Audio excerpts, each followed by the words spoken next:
Alors, situé en région dijonnaise, donc nous avons souhaité équiper notre piscine d'un abri en vue principalement d'allonger la saison durant laquelle on profite de la piscine. La piscine était construite depuis longtemps? Depuis 10 ans, depuis 12 ans même exactement. Donc vous avez une expérience de la baignade sans abri? Ah tout à fait. C'était bien, mais la saison est plus courte. D'abord, obligation de mettre une bâche d'hiver, bien sûr, puisqu'on est dans une zone où le gel est quand même important. Et puis, une fois enlevé la bâche d'hiver, il fallait que la piscine monte en température, même avec une bâche à bulles. Si la saison était clémente, on se baignait fin mai, sinon ça pouvait être début juin.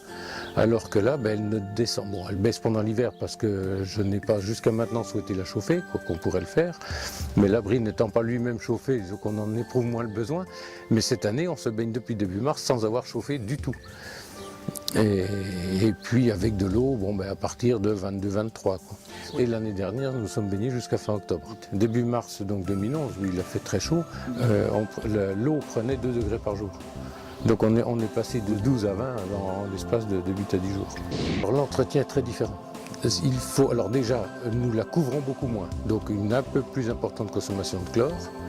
Et par contre, elle monte plus haut en température, donc là aussi un équilibre, mais il faut retrouver le nouvel équilibre entre le pH et le chlore. Au moment de la défloraison des cerisiers par exemple, chaque année j'avais des soucis d'eau qui avaient tendance à virer, là pas de problème.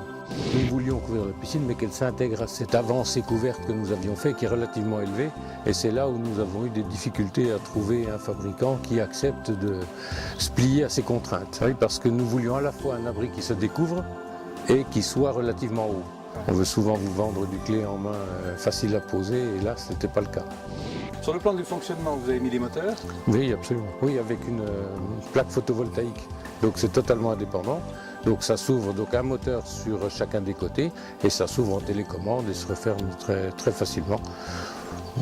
Pas de problème d'alignement? Non, un petit peu, ça nécessite quelques réglages. Faire attention. À l'ouverture, ça va, faire attention à la fermeture, que ce soit bien aligné. Et puis, les conseils ont bien été donnés de graisser aussi les passages de guide, de manière à ce qu'il n'y ait pas d'entrave quelconque, quoi. Une précaution tout de même, c'est qu'en cas, là, à l'heure actuelle, nous sommes en période orageuse. Il ne faut pas oublier régulièrement de remettre au moins une fixation centrale, de manière à ce que l'abri ne risque pas de bouger. Souvent, on l'ouvre complètement. Oui, s'il y a risque. S'il y a un risque d'averse, effectivement, on peut ouvrir un seul élément. Alors, il y a un avantage également pour des embûches. Si on a un problème de condensation le matin, par exemple, je vais entrouvrir de 25-30 cm, provoquer un petit courant d'air pour enlever la condensation. D'accord. Non, c'est très souple. Si on veut en profiter, c'est très très confortable et très souple. Et donc vous avez préféré ce système rétractable à un système de véranda, par exemple? Ah oui, parce que ça évite la déshumidification, parce que ce sont des abris qui ne sont pas complètement étanches.